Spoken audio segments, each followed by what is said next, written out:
Bem-vindas e bem-vindos a mais uma exploração profunda aqui no nosso espaço. Hoje o material é, olha, fascinante. Já pensou se existissem ensinamentos de Jesus dados depois da ressurreição, ensinamentos que ficaram assim guardados por séculos, longe dos holofotes, lá nas montanhas da Etiópia? Algo que a gente simplesmente não acha nos evangelhos mais conhecidos. Exatamente. Uma história que começou a vir mais à tona ali por 1998, né? Sugerindo uma narrativa bem diferente. Sim, é sobre isso que a gente vai conversar. Vamos olhar para textos antigos da Bíblia Ortodoxa Etíope, e especificamente os que detalham aqueles 40 dias, o período depois da ressurreição, quando Jesus teria dado ensinamentos intensos. É um contraste enorme, né? Com um relato tão breve que a gente tem nos textos canônicos do Ocidente sobre esse período. É verdade. E o nosso guia nessa exploração é um trabalho investigativo bem interessante de Elder Lag. A gente vai se basear aqui em trechos do roteiro do próprio Lag chamado A Bíblia Etíope. E as nossas fontes principais para hoje são manuscritos como o Metzef Kidan, Livro da Aliança. isso, Livro da Aliança, e também o Didascalia. Que seria algo como ensinamentos, instruções? Exato. E preservados em GS, né, aquela língua litúrgica antiga deles. Semítica. E tem um detalhe importante aí. Qual? O Cânon Etíope. A coleção oficial deles tem 81 livros. 81, nossa! Bem diferente dos 66 do Cânon Protestante Oi. ou dos 73 do Católico Ocidental. E com textos que muita gente fora da Etiópia nunca ouviu falar. Entendi. E qual o nosso objetivo aqui, então? Investigar o que exatamente? Bom, primeiro, o que esses textos revelam? Qual era a mensagem de Jesus nesse período tão chave? Segundo, por que será que eles ficaram de fora do cânon ocidental? Foram excluídos? Por quê? E claro, qual a relevância disso tudo hoje? Porque algumas ideias parecem, assim, bem radicais, né? Com certeza. Ok, então vamos começar a desvendar isso. A primeira coisa que me vem à mente é como esses textos sobreviveram tanto tempo, quase escondidos. Parece coisa de filme. Pois é, e a resposta está muito ligada ao isolamento da Etiópia. Isolamento. Sim, em vários níveis. Geográfico, né? Aquelas montanhas, planaltos, de acesso super difícil. Político também. A Etiópia resistiu muito à colonização, manteve a independência por séculos. E, crucialmente, o isolamento eclesiástico. O cristianismo chegou lá muito, muito cedo. Século IV, com o Frumêncio, que veio da Síria, né? É a tradição. Isso, essa é a tradição mais conhecida. Mas talvez tenha chegado até antes. O ponto é que a igreja etíope se desenvolveu com laços mais fortes com o Egito, com a Síria.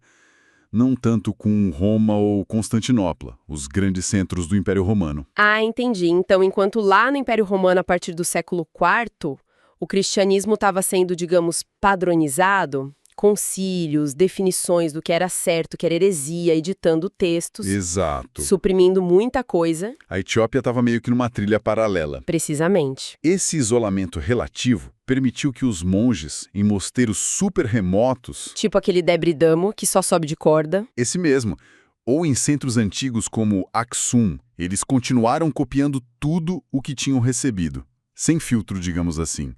Isso incluía textos místicos, visões apocalípticas, ensinamentos que talvez não se encaixassem tão bem na estrutura mais organizada, mais política que a igreja estava montando no Império Romano. Faz sentido. Então, os manuscritos que a gente tem hoje, muitos do século XIV para frente, são vistos como cópias bem fiéis de textos muito mais antigos, provavelmente do século IV, V. Puxa, e essa preservação toda leva a gente para um ponto bem intrigante que você mencionou. O tal silêncio dos evangelhos canônicos sobre o que Jesus ensinou nesses 40 dias. É estranho, né? O livro de Atos menciona o período, diz que Jesus falou do reino de Deus. Mas não diz o quê? Exato, não detalha. E, poxa, é um momento crucial. A ressurreição aconteceu, ele está ali 40 dias com os discípulos mais próximos, preparando eles para fundar a igreja. O que ele ensinou de tão importante? Os textos canônicos são, assim, muito breves sobre isso. É uma lacuna, mesmo. A menos que, como essas fontes etíopes parecem indicar, o conteúdo tenha sido registrado sim, mas talvez considerado, sei lá, complicado demais ou inconveniente para a igreja institucional que estava crescendo. É uma hipótese forte, especialmente depois que a igreja se aliou ao poder imperial romano. Uhum. E os textos etíopes, por outro lado, pintam um quadro de ensino super intenso, cheio de detalhes. E é aí que fica interessante mesmo, né? O conteúdo em si. Pelo que entendi, é forte. É muito forte. Primeiro, a forma como Jesus se apresenta nesses textos. Não é só: "Oi, pessoal, estou vivo!" Não. Senhor do céu e da terra, com uma autoridade cósmica assim inédita, tem frases tipo: "Eu venci a morte. O poder do inimigo está quebrado." Uau! E aí ele comissiona os discípulos: "Ide, mas não com espadas. Ide com o fogo do Espírito Santo." É uma figura de poder espiritual imenso. Mas essa autoridade toda vem com alertas, né? Você mencionou profecia sobre a própria igreja se corromper.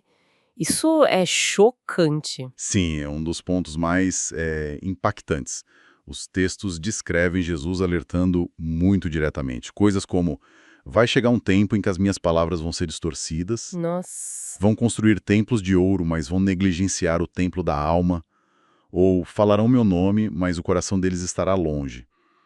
Mencionam até líderes religiosos futuros, vestidos de branco, mas queriam explorar os mais vulneráveis, tipo, devorando as casas das viúvas. Críticas bem diretas, é quase uma previsão da institucionalização e, bom, dos problemas que podem vir com ela. Mas aí vem aquela pergunta, será que essa parte das profecias contra a igreja não poderia ter sido, tipo, adicionada depois, por grupos que estavam descontentes? É uma pergunta justa, claro, do ponto de vista da crítica textual. Mas tem alguns pontos a considerar. A consistência desse tema em diferentes manuscritos. Ah, não é só em um? Não.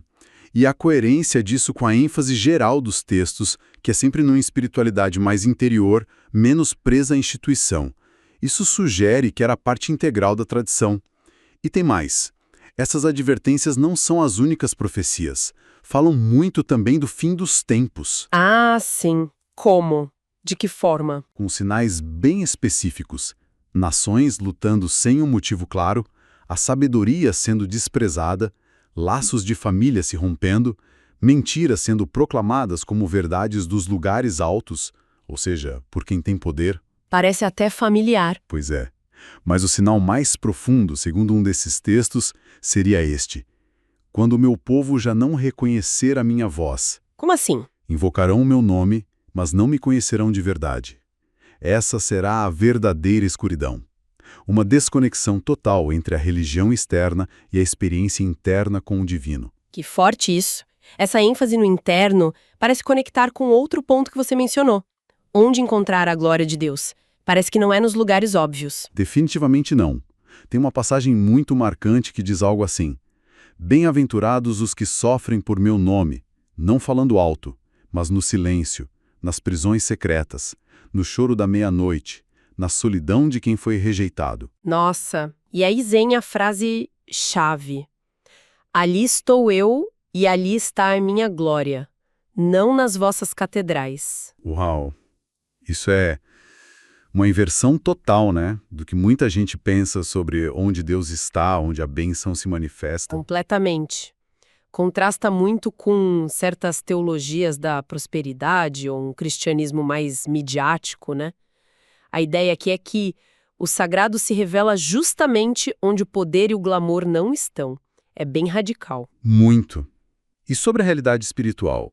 Anjos, demônios, eles entram nisso? Como? Uau. Entram, sim, mas de um jeito interessante.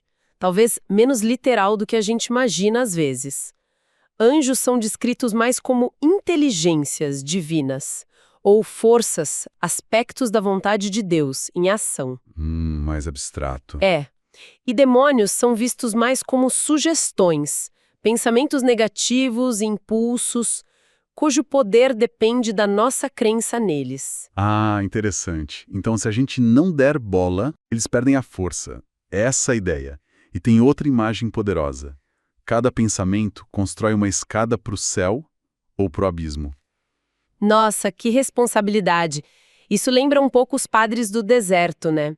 E até ideias modernas de neurociência sobre como nossos pensamentos moldam nossa realidade. Exatamente. Tem ecos muito fortes dessas tradições contemplativas. Fascinante. E sobre nós? A natureza humana, a alma, o que dizem? O corpo é visto como sagrado, um templo literal, o ponto de encontro do divino com o material.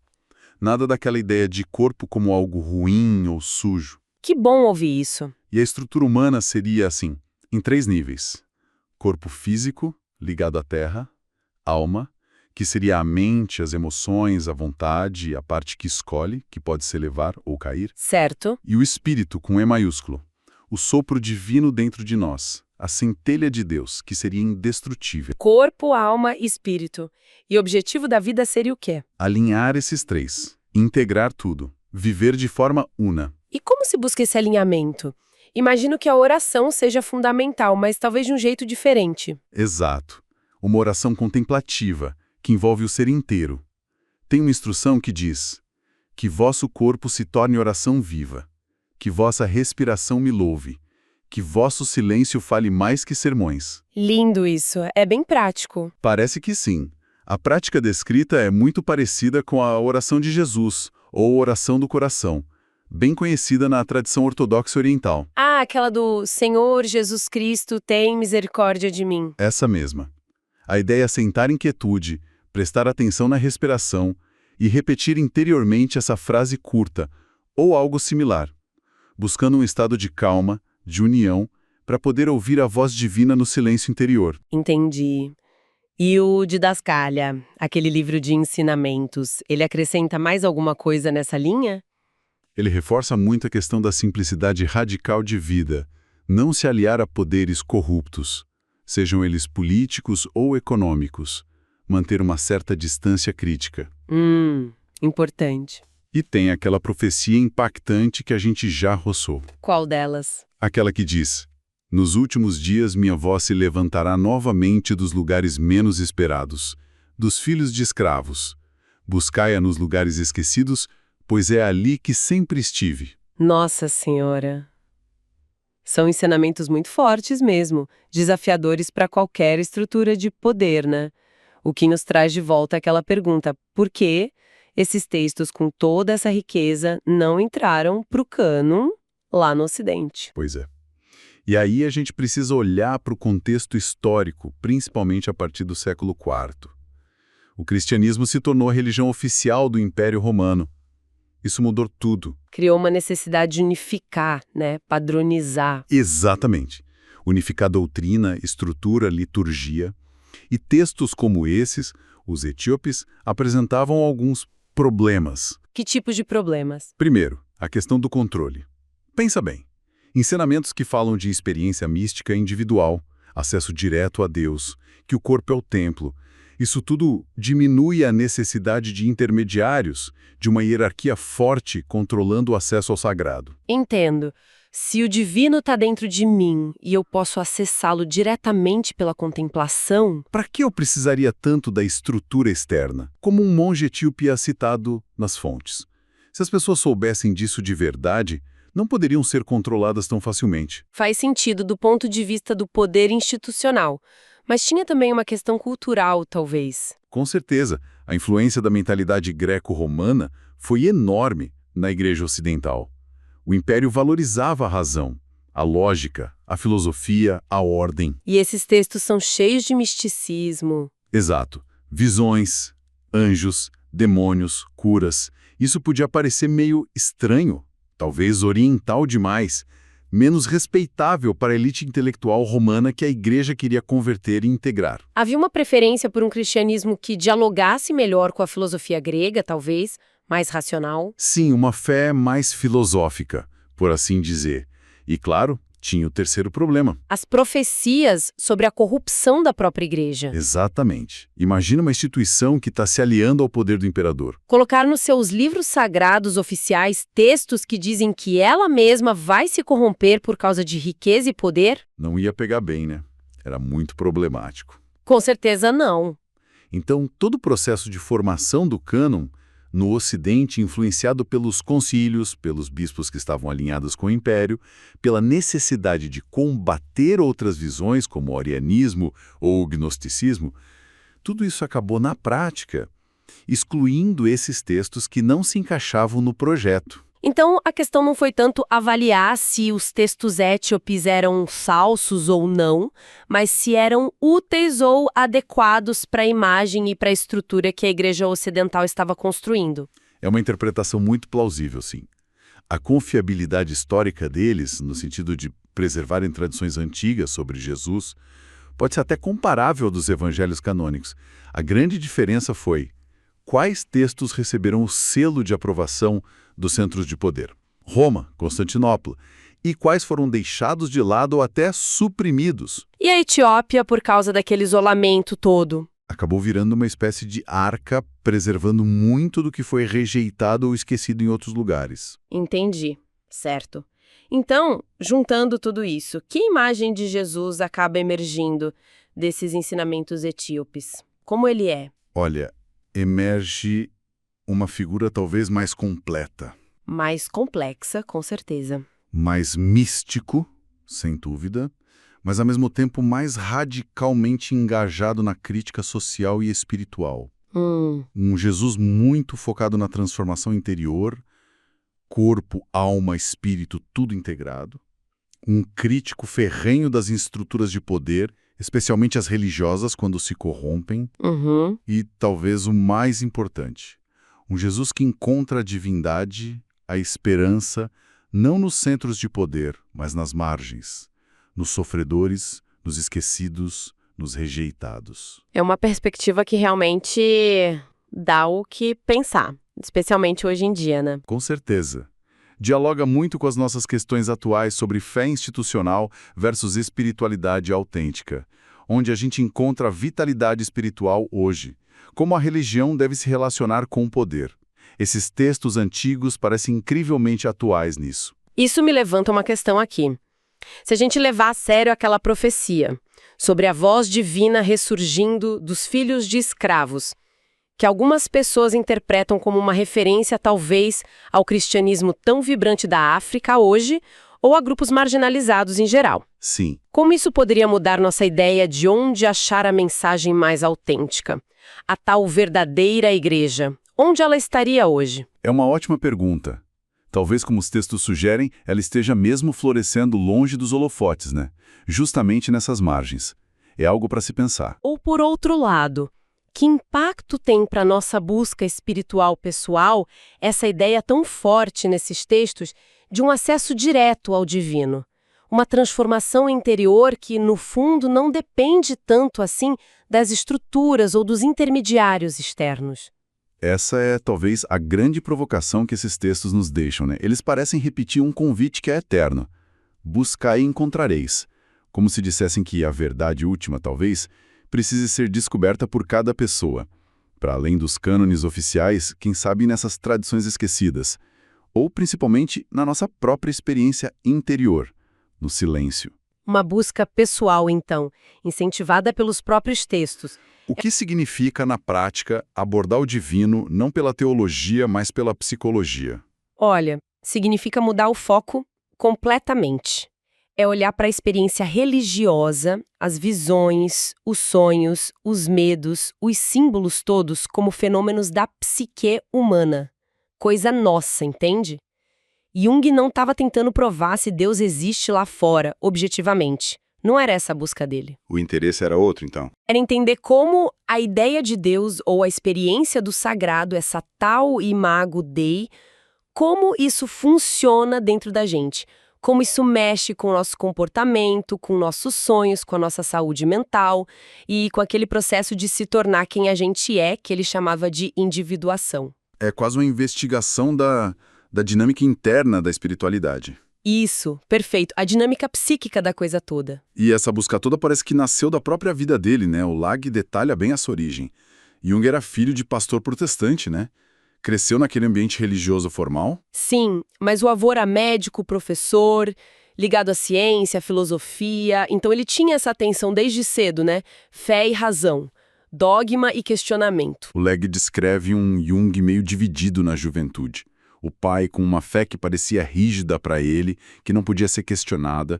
Isso dava a ele uma sensação de um Deus meio distante, talvez até assustador, que exigia obediência e só. E do outro lado, a curiosidade intelectual que vinha do avô, a biblioteca do pai cheia de livros que o faziam pensar. Filosofia, teologia. E essa tensão toda parece que levou a uma pergunta bem marcante na infância dele, segundo o Lag. Uma pergunta que ele teria feito pensando no pai. Como pode haver felicidade num homem que acredita num Deus que proíbe o diálogo? Nossa, que pergunta forte para uma criança, né? Isso já mostrava a busca dele por algo mais autêntico, menos imposto. Essa busca pelo diálogo, então, foi o que moveu ele. Se o diálogo com o Deus de fora parecia bloqueado pelo dogma, para onde ele foi? É interessante pensar nisso, né? Essa pergunta inicial parece que deu a direção para tudo que ele fez depois. A sensação de que o diálogo externo estava proibido o empurrou para buscar esse diálogo em outro lugar. Onde? Dentro dele mesmo, no território desconhecido da própria mente, do inconsciente. Foi uma busca interna radical, sabe? A proibição virou um catalisador. E essa busca levou ele a estudar, nossa, um monte de coisa. Religiões, mitos. O Long fala que ele mergulhou no hinduísmo, budismo, gnosticismo, alquimia. Sim, ele estava buscando padrões. Uma linguagem universal da alma, talvez. Ele percebeu que por baixo das diferenças todas existia uma necessidade humana que se repetia. A busca por conexão com algo maior, por sentido. E ele via nessas tradições um tipo de mapa da psique. Exatamente, um mapa simbólico da jornada de autoconhecimento. A religião, para ele, era também um sistema psicológico antigo, que ajudava o ser humano a se entender, a se lembrar de si mesmo. E foi aí, nessa busca toda, que ele topou com essa tal Bíblia Étiope. O Lag destaca esse momento. O que era esse texto, afinal? Bom, eram manuscritos bem antigos que ficaram guardados por séculos lá na Etiópia, na antiga Abissínia, pelas comunidades cristãs de lá. A tradição étiope tem uns livros a mais na Bíblia dele, sabe? Tipo o livro de Enoque. Aqui no Ocidente são considerados apócrifos, né? Isso. Mas o que realmente fisgou o Jung, segundo Lag, foi a ideia de que existiam ensinamentos de Jesus ditos depois da ressurreição. Ensinamentos que o Ocidente não conhecia direito, considerados mais profundos, talvez até meio secretos. Ensinamentos secretos pós-ressurreição. Isso já deixa a gente curioso. E o que esses ensinamentos diziam? O que chamou tanto a atenção do Jung? Aqui a coisa fica muito interessante. O Laeg conta que esses textos não eram para convencer pela lógica ou pelo medo, sabe? A proposta era outra. Eram palavras para despertar, para provocar uma mudança interna de percepção. Despertar. Como assim? Tinha umas passagens com uma força psicológica incrível. O Laig destaca uma que foi central para o Jung. O homem que se conhece conhecerá o Pai, porque aquele que se ignora, ignora também aquele que o criou. Uau! Isso é forte. Quer dizer que o caminho para Deus é o autoconhecimento? Exatamente. Pensa na radicalidade disso. O acesso ao Pai, ao divino, não seria pela fé cega ou pela obediência a regras externas. Seria pelo autoconhecimento. Conhecer a si mesmo profundamente é conhecer a fonte. Se ignorar é ignorar Deus.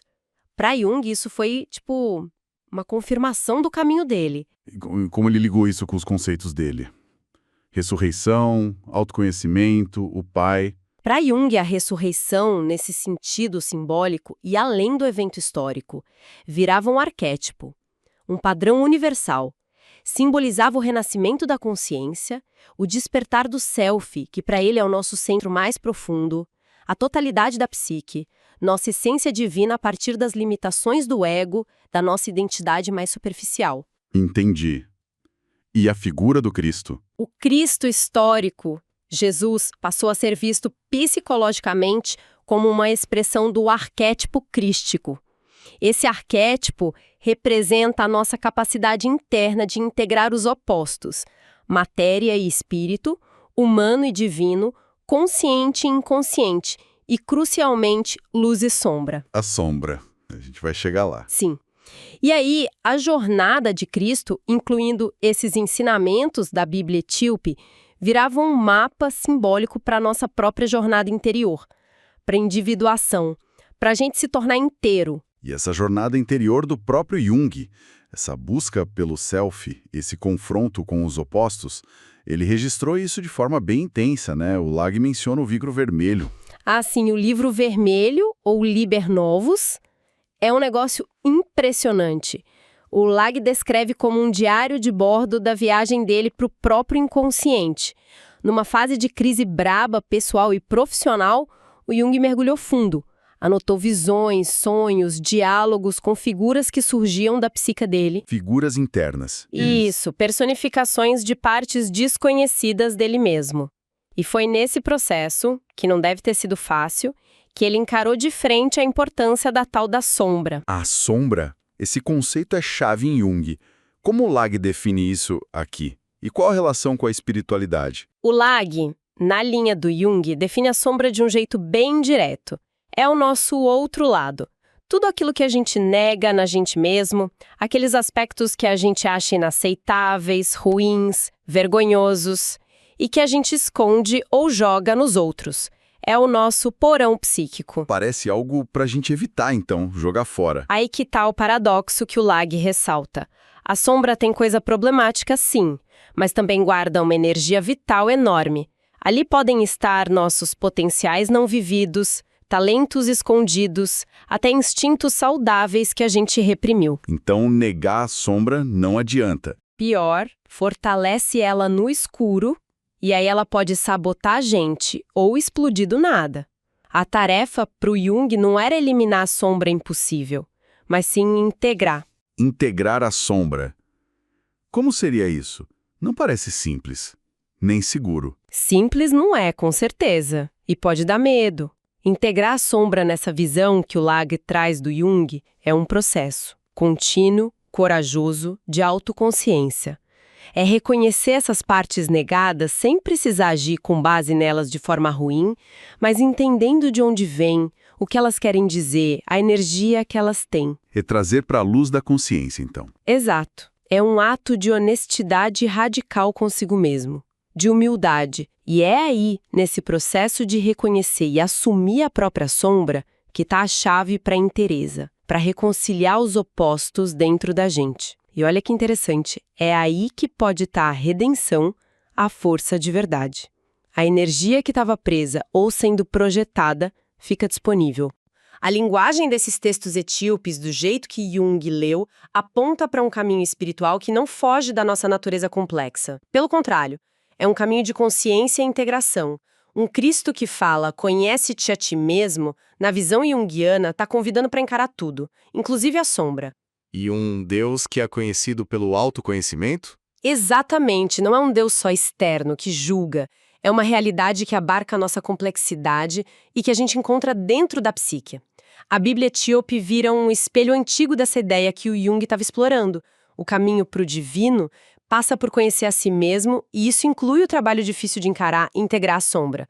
O texto antigo e a psicologia moderna se encontram aí. Desce mais pela introspecção, pelo silêncio interno, por ouvir aquela vozinha da alma, a voz do self. Uma voz que, segundo Jung, está sempre lá, mas muitas vezes o barulho do ego e do mundo abafa. Deus vira menos um objeto de fé e mais um sujeito de experiência psicológica. Mas e a religião tradicional? As igrejas, os rituais, perdem o sentido? Não diria que perdem o sentido, mas talvez se ressignifiquem.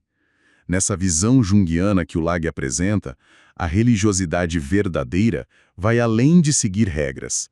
Ela vira um processo psicológico ativo. A própria jornada de individuação, de se tornar inteiro, um caminho de autoconhecimento, de encarar a sombra, integrar os opostos. A religião vira um caminho para ser quem você realmente é. A mensagem que Jung passa e que o Lag conecta com a Bíblia etíope é que o reino de Deus não é tanto um lugar depois da morte ou um evento futuro. É principalmente um estado de consciência, aqui e agora. Um estado de integração, de paz interna que vem dessa reconciliação dos opostos, da conexão com o self. E o Cristo simbólico desses textos? Vive em quem tem a coragem de morrer para o medo do desconhecido interno, da sombra, de ser quem se é, e renascer para a verdade interior. A verdade da nossa natureza, que é complexa, mas também divina. Parece então que o objetivo do Jung, como o Lag interpreta, não era fundar uma nova religião. Era mais revitalizar a experiência religiosa, conectando-a de novo com a psicologia. Perfeito. O foco era a reconciliação. Dentro de cada um. Reconciliar o humano e o divino. O consciente e o inconsciente. A razão e o mistério. E nesse ponto de encontro onde o mito antigo e a psicologia se tocam, a fé pode virar mais que crença, pode virar presença, uma experiência vivida. E a Bíblia etíope serve como um espelho dessa jornada interior. Bom, estamos chegando ao final dessa nossa exploração e a conexão central ficou clara, né? A abordagem psicológica do Jung, Deus como experiência interna, a imago Dei na alma, o autoconhecimento como caminho, tudo isso ecoando naquela sabedoria antiga da Bíblia etíope que o Elder Lag nos trouxe. E é uma visão que continua muito relevante hoje, né? Aquela frase, quem se conhece, conhece o Pai, ela une tudo. Psicologia e sabedoria antiga.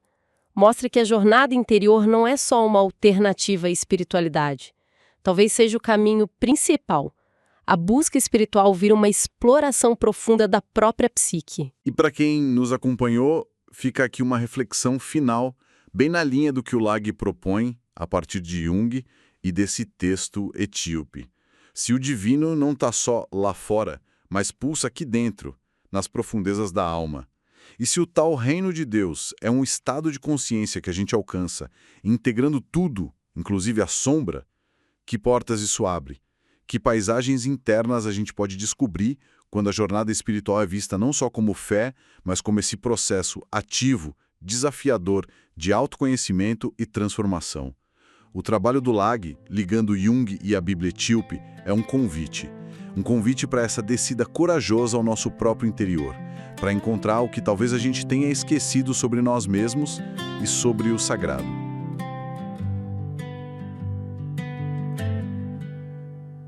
Fissuras no chão sussurram meu nome. O sol é tirano, não brinca com ninguém. Poeira nas mãos, voa, esta terra seca engole todos os meus lamentos. Terra seca, não quer chover, dá-me misericórdia, alivia esta dor. Terra seca, quebra a corrente, deixa o verde voltar de novo.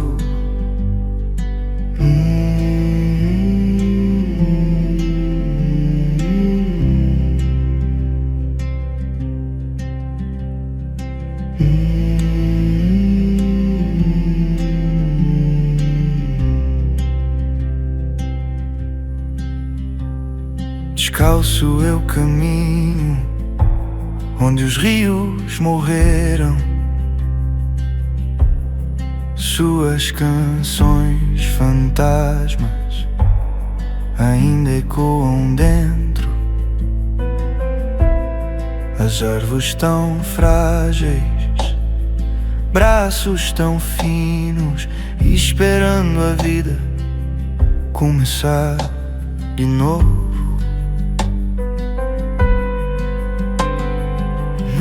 nuvens provocam o céu e se afastam, a promessa de água nunca permanece.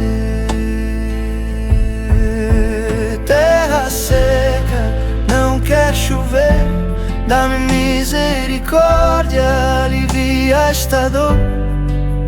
Terra seca, quebra a corrente, deixa o verde voltar de novo.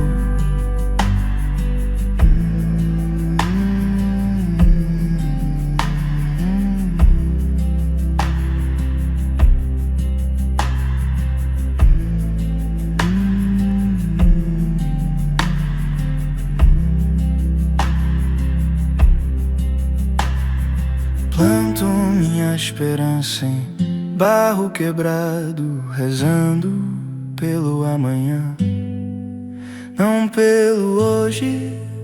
As estrelas lá no alto ouvem meu clamor, mas a terra seca mantém seu domínio sobre mim.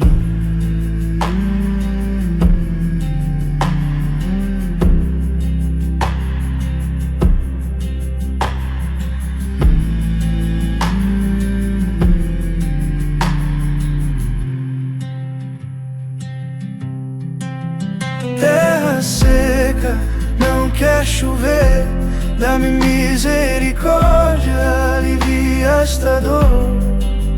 Terra seca, quebra a corrente, deixa o verde voltar de novo.